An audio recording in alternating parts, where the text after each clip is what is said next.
Hello everyone and welcome to a new video. This week we are covering our Final Crisis tie-in miniseries, Final Crisis Revelations. The series is written by Greg Rucka with art by Philip Tan, Jonathan Glapion, and Jeff D. Los Santos.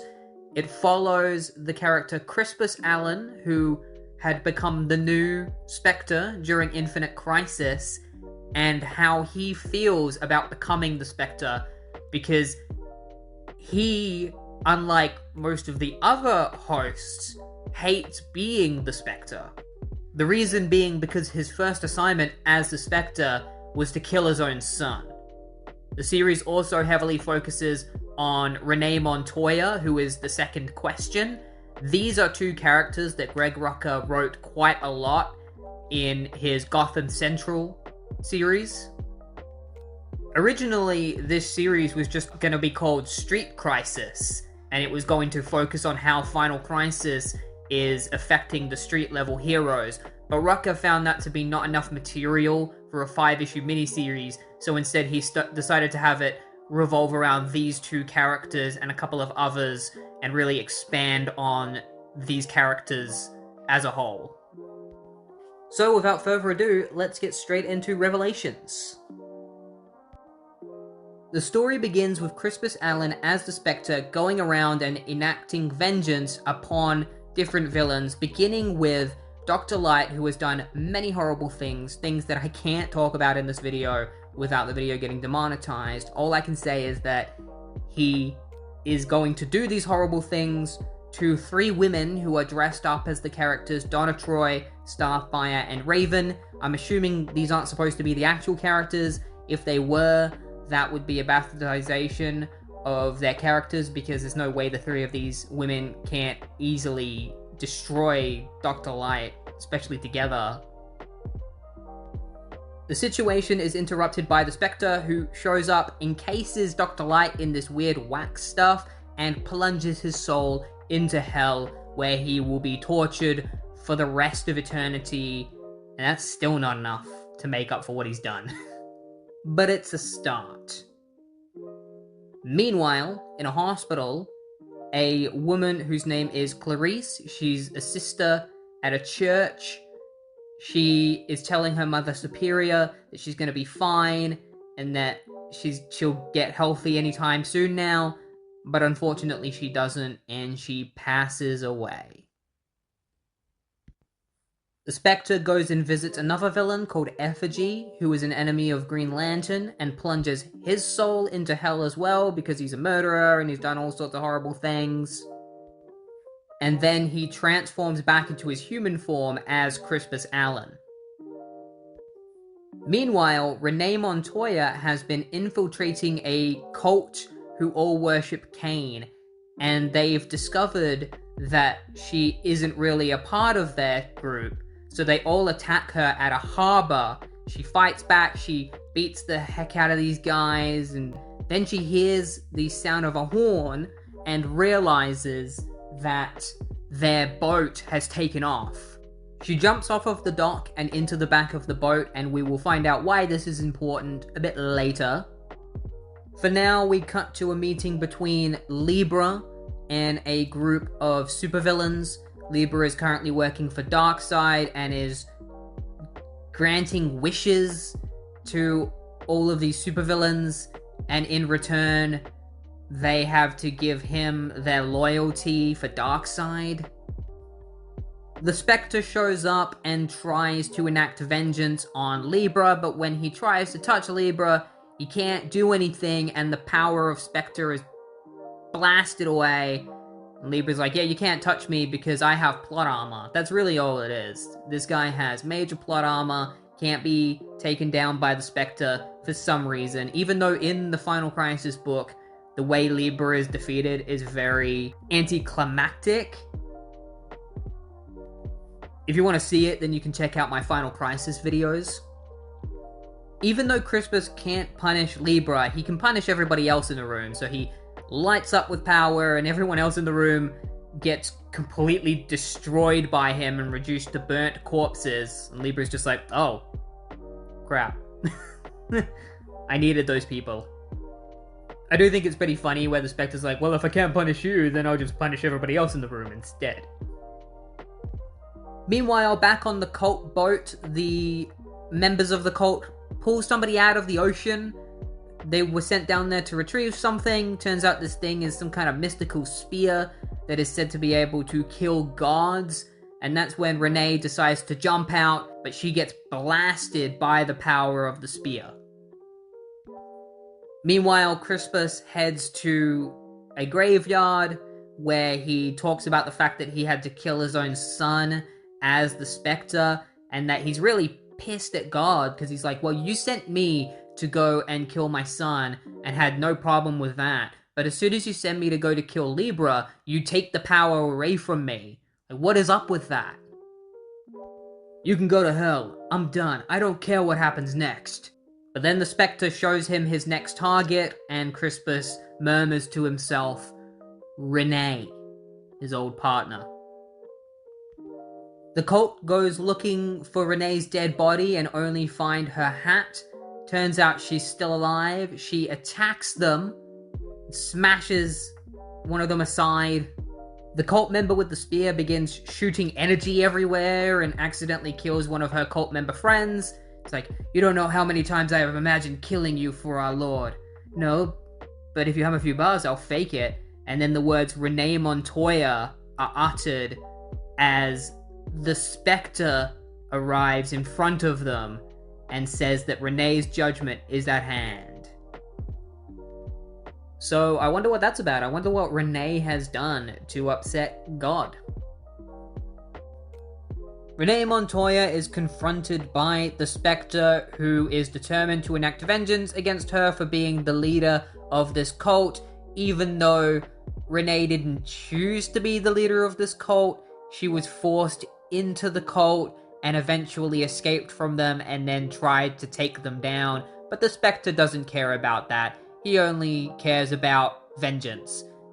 So even when Renee is like, hey, just hear me out, he teleports her away and takes her to Gotham City, and she continues to try and convince him, telling him about why she was a member of the cult, but he just won't listen to her, because he's like, God told me to kill you, so unfortunately I have to do that, even though I am your old work partner. Because Renee tries to appeal to his human side, Crispus Allen, her old friend.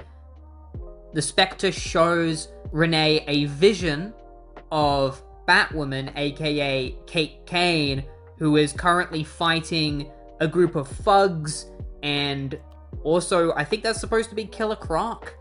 And Renee wants to go and help her, but the Spectre won't let her, because Renee and Cain have a history, they were in a relationship together. It's a bit of a dick move for the Spectre to do this, to be like, hey, look, there's your girlfriend, but I'm not gonna let you go help her because you need to repent for all of your sins. Renee begs for her life, and Chris is like, God doesn't care, so I don't care. He goes to reach for her, and all of a sudden, another voice sounds out, of course God cares.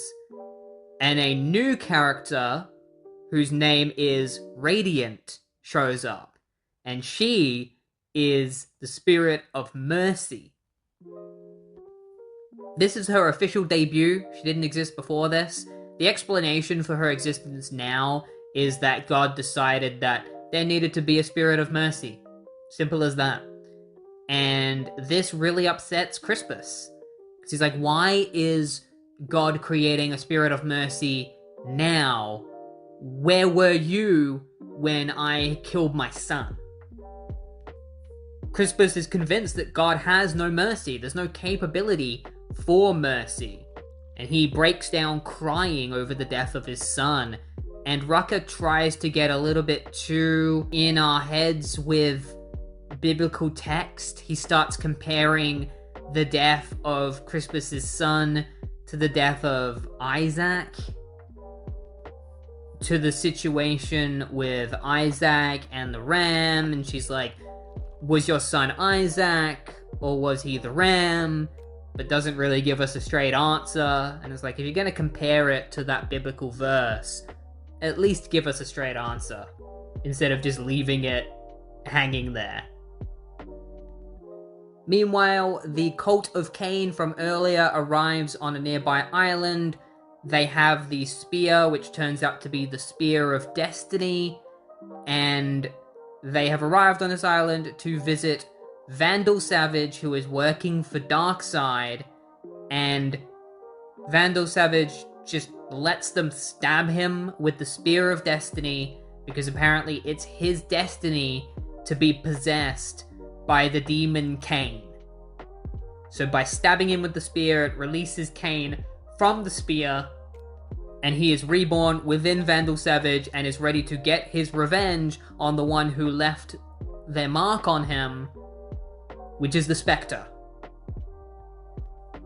Radiant reveals their true identity, which is Clarice, the sister that died in the hospital earlier. She has become the host of the Radiant, and before they can continue their conversation, a bunch of people interrupt their conversation. They're all possessed by Darkseid and the Anti-Life Equation. These are all notable characters like Maggie Sawyer, who Renee is good friends with.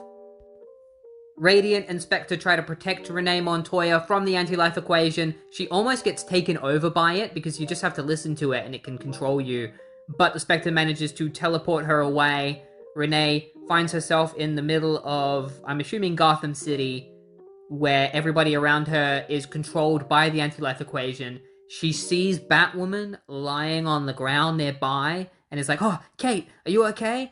And it turns out that Kate is controlled by the Anti-Life Equation. She grabs Renee by the throat. It's like, all is one in Darkseid. Anti-life equals loneliness. It's very edgy with the anti-life stuff in this. Like when Renee almost gets taken over by the Anti-Life Equation, in big words, it's like fear plus despair plus self-worthy divided by mockery. I guess it's supposed to be playing on the fact that it's called the Anti-Life Equation, so it's using like plus and divide. It's a little silly, I think. Especially because none of this stuff was in the Morrison Final Crisis. Morrison did not describe the Anti-Life Equation in this way at all. There was no plus fear, plus despair bullshit. This is just Rocker kind of doing his own thing. The Spectre and Radiant fight against the Anti-Life Equation possessed people of Gotham. Meanwhile, Renee Montoya refuses to fight Kate Kane and is thrown around by her, thrown into a car. It's pretty brutal. Kate just grabs her head and slams it into the car repeatedly, trying to get her to submit to Darkseid. Radiant and Spectre arrive in order to break up the fight. Spectre deems it necessary to kill Kate because it's the only way to stop her. And Radiant's like, no, we're not going to do that because I'm the spirit of mercy. You know, I may not have existed until this very book, but I'm important and I can't let you do that. She has no control over her body. And then Radiant just, alongside Spectre, presumably destroys a whole bunch of people controlled by the Anti-Life Equation. It's real weird. They're like, oh, we can't destroy Kate Kane because she's controlled by the Anti-Life Equation and isn't in control of her own actions. But then they clearly just destroy all these people, these innocent people that are controlled by the Anti-Life Equation. So, like, what side is she on? Maybe they are just knocking these people out, but it doesn't look like that. It looks like they're obliterating them. Meanwhile, Cain and his cult arrive in Gotham City to see it burning. He's like, yes, my ambitions are finally coming to fruition. And my final battle with the Spectre is on the horizon. One of the problems with this book, which is the same problem that Legion of Three Worlds had, is the fact that it just doesn't matter to Final Crisis. But this one's worse, because at least with Legion of Three Worlds, it took place in the far future, so it was doing its own thing. It made sense that it would have no impact on Final Crisis. But this book takes place in Gotham City during Final Crisis, during the Anti-Life Equation infection. It has the Spectre fighting the first demon, Cain, and yet none of this is ever mentioned in Final Crisis, and it has no impact whatsoever. Like, it's like Rucker is trying to push this as being really important, and yet it's not important at all. And Morrison was the one who asked Johns and Rucker to write these series, so I don't get why Grant Morrison didn't mention either of these stories in their Final Crisis series. Even just a little nod to them to say that, oh, Superman is away for a little bit because he's helping the Legion of Superheroes, and the Spectre is fighting Cain. Like, just show that happening on the news or something. Renee Montoya is taken to a church. She's pretty messed up after her fight with Batwoman. She pulls her mask off so that she can breathe. She's gotten broken ribs and blood clots inside.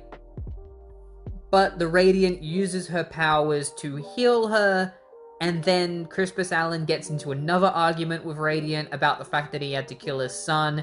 It's like the second or third time that he's talked about it. The dialogue in this gets a little bit tiring, where they just have the same argument over and over again, where he's like, oh, God doesn't care, he doesn't give a shit.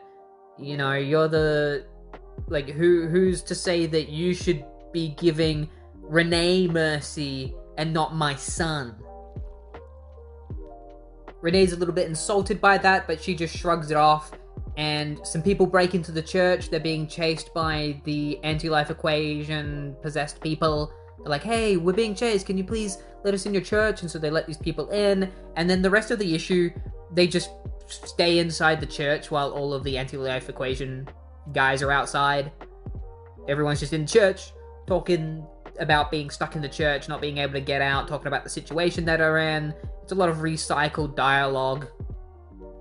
They figure out that the cult has used the Spear of Destiny to raise Cain, and that is partly responsible for what is going on with the Anti-Life Equation. Rucker tries to say that Cain is responsible for this, even though in Final Crisis, Cain has nothing to do with this. They also deduce that Cain is going to come for the Spectre, and then Radiant points out that there's a couple of guys in the church, and she's like, why isn't God pointing you towards them to enact vengeance? And Crispus is like, have they done anything wrong? And Radiant points out that those men were responsible for putting her in the hospital in the first place, which is where she died. She walks up to them and is like, look at me, look at me. And her radiant aura washes over them. Look at what you did to me. Look at what you did. They all start begging for forgiveness. She's like, I don't know how, and wanders away. And then Renee just senses that Cain is here, because I guess she can do that. She's like, my Cain sense is tingling. Actually, that would be pretty funny if she can just sense where anyone with the name Cain is. You got Kate Cain, and then you got Cain. She's just got a bit of a knack for finding different Cains. Cain arrives with his Spear of Destiny, and he's like, I swear to you all, I am super important to this story. Arr! And then the Spectre shows up, and he's like, no, you're not, because I'm the Spectre, and I'm important, and I'm gonna beat the crap out of you. And they fight each other. He grabs Cain by the throat. Cain shoots him with lightning, and also can create spears out of lightning. I don't know how Cain's powers work.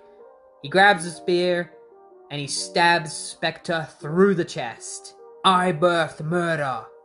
Here, allow me to demonstrate. Cain continues to stab the Spectre with the Spear of Destiny, while the Question and Radiant have no choice but to watch. And with the spear, he is able to tear the Spectre away from Crispus Allen. So now the two are split apart, and using the Spear of Destiny, Cain is able to lock the Spectre in chains, and the Spectre has now become his slave. And while he's doing this, he's spouting all sorts of Bible verses. This book gets very pretentious with its verses and speech. The Spectre has succumbed to Cain's control, and Cain turns to the Radiant and is like, oh, what should I do with you? Should I make you my side piece? The Radiant has no fear of Cain, and Cain states that he has no need for mercy.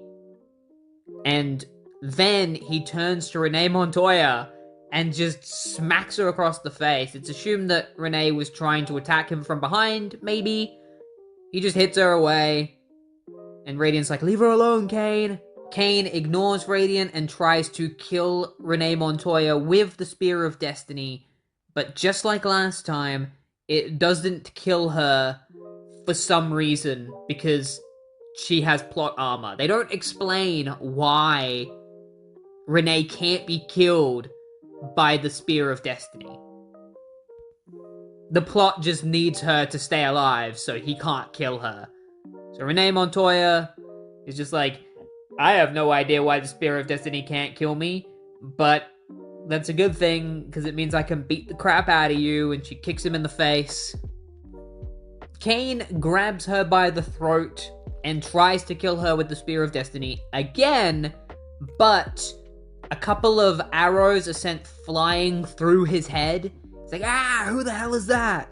And Huntress just shows up out of nowhere, and now she's a part of the book.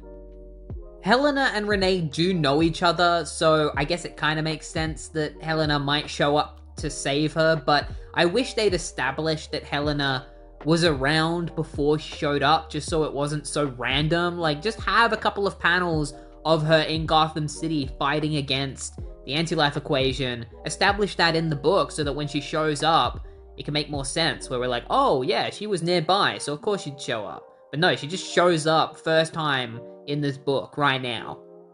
Radiant uses her powers to stop the anti-life people from getting into the church so that Huntress and Renee can take Crispus Allen's body into the church, and then Radiant follows in after them, and they all have a discussion about the situation, and this conversation, it feels like it just goes on forever. They keep reiterating stuff that I've already gone through. A couple of new things that they talk about are the fact that while the Spectre is Cain's slave, Crispus Allen is going to be dead because they've been separated, so he's dead. And the way to free the Spectre from being Cain's slave is to put Crispus Allen and the Spectre back together somehow. Renee also starts having a go at the Radiant because the Radiant is hiding things from her. She won't say stuff for some reason. She's like, I can't tell you what the grand plan is. Apparently there is some divine plan that involves Spectre, Radiant, and Cain. And I decided to do a little bit of research on Radiant because I was curious if this character sticks around, shows up later on. This character shows up in 2 more comic books after this miniseries, and it's in the same series. After this, the Radiant wouldn't show up again for another 10 years. She would briefly show up in the Lois Lane series written by Greg Rucka, the writer of this series. So Radiant is a wasted character, created for this series to then never show up again outside of 2 small appearances later. I think the reason why people ignore the Spirit of Mercy is because it makes the Spirit of Vengeance, the Spectre, a much less interesting character if you have another character that is supposed to be Mercy. Because one of the interesting things about the Spectre is exploring his different sides, where maybe he's not just about vengeance. But when you introduce a character like the Spirit of Mercy, you are forcing the Spectre to only be about vengeance, and therefore the Spectre can never go through any kind of character development. It just puts him in that singular pigeonhole, and it gets a little bit tiring after a while if the Spectre shows no growth or no sign of mercy or anything ever at all. I don't know, that's my take on the whole thing. Renee asks Radiant what the Spear of Destiny even is, and she explains the Spear of Destiny is whatever the writer wants it to be. It's a plot device. Basically, whatever somebody wants to use it for, it'll do. And most of the time it's been used by villains, so it's done bad things. But good people can use it for good things. So the idea is that Renee Montoya is going to have to somehow get the spear away from Cain and then use it for good.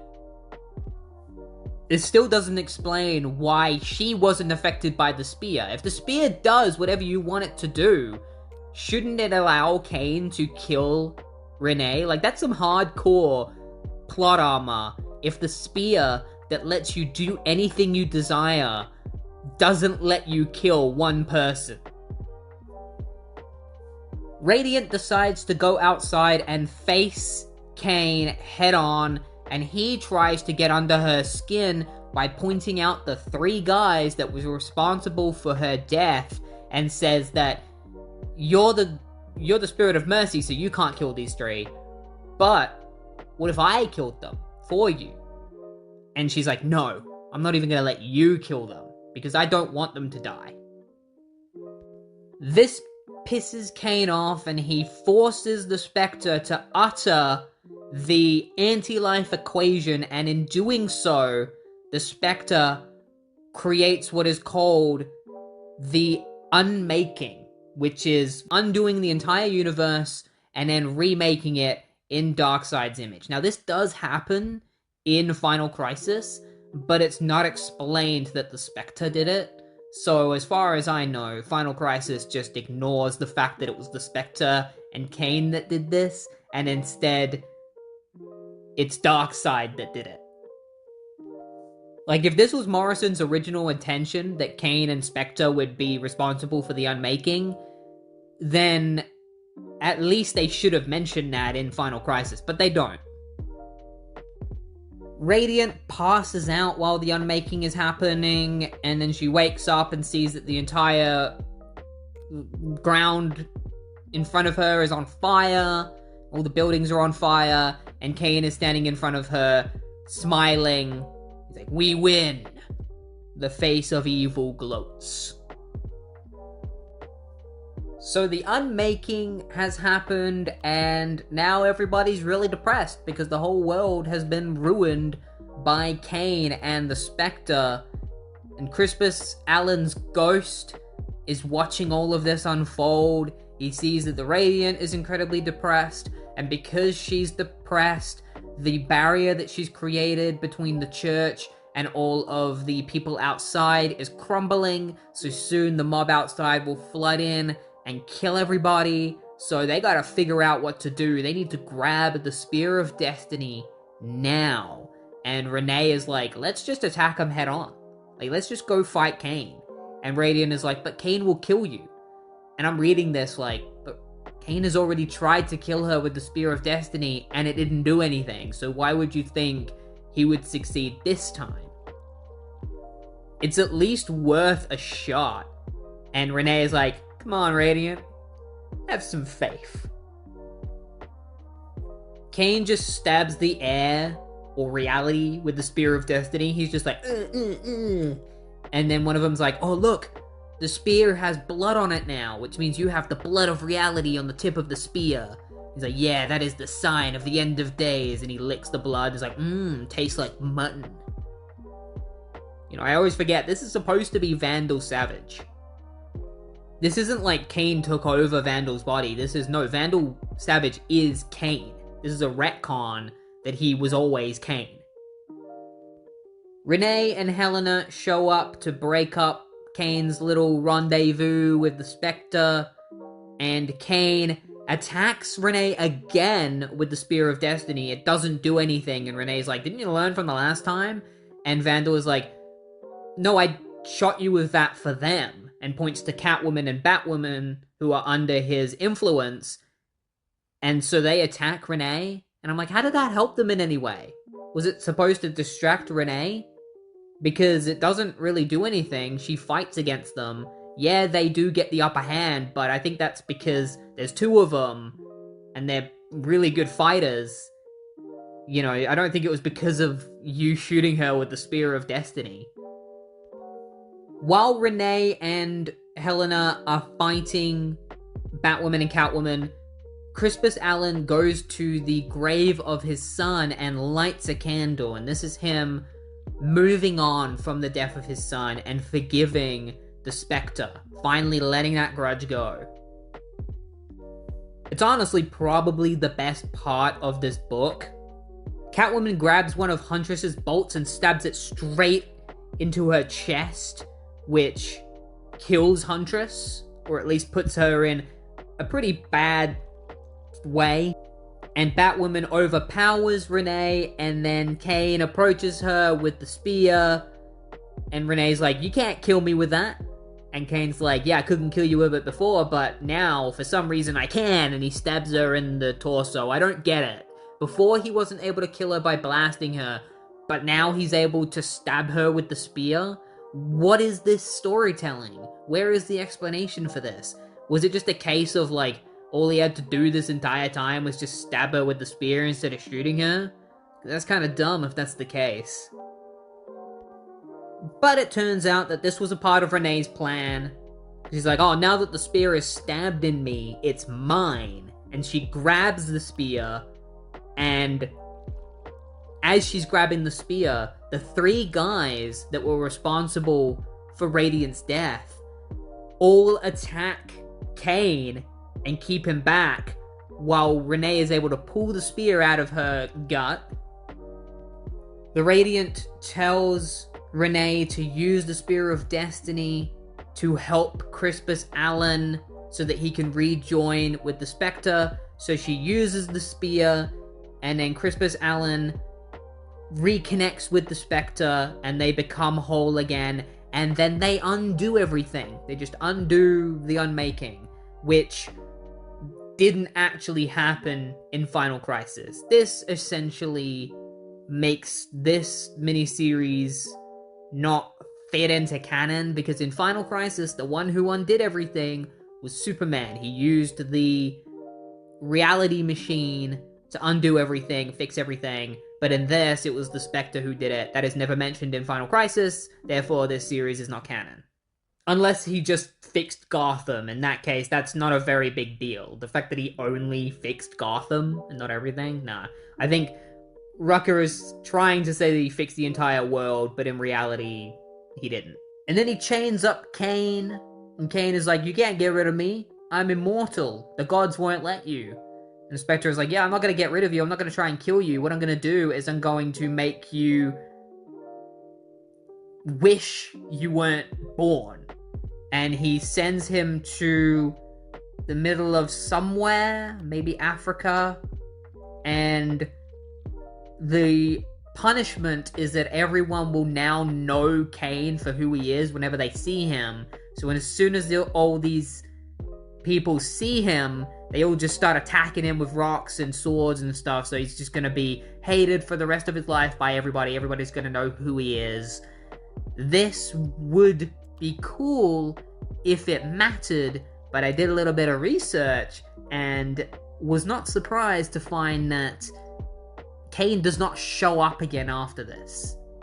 The next time Vandal Savage shows up, he is back to normal. There is no mention of Cain. After that, the Spectre thanks Renee for helping him and Crispus, and then they ask Renee what she used the Spear of Destiny for, and she used the Spear of Destiny to bring Crispus's son Jacob back to life. And so we see Jacob Allen reunite with what remains of the Allen family, because Crispus is obviously still dead. These are his remaining family members. Jacob is alive again. And that was Renee's gift. And that is the end of Final Crisis Revelations. Overall, a pretty pointless miniseries that introduced a bunch of pointless versions of characters. We got Radiant, who barely ever shows up again after this. And then we got Cain as Vandal Savage, who never shows up again after this. And none of the climaxes to this story affect anything. I wouldn't even be surprised if the Spear of Destiny was never brought up again, even though Renee Montoya has been tied to it. Now, this series isn't even worth reading unless you have the need to read all of the Final Crisis tie-ins. It has nothing to do with Final Crisis, or at least nothing that affects it. You know, at least the stuff in Legion of Free Worlds remained as a part of the Legion of Superheroes history. It stuck around in continuity. Feels like the rest of DC continuity just ignores this miniseries as if it never happened.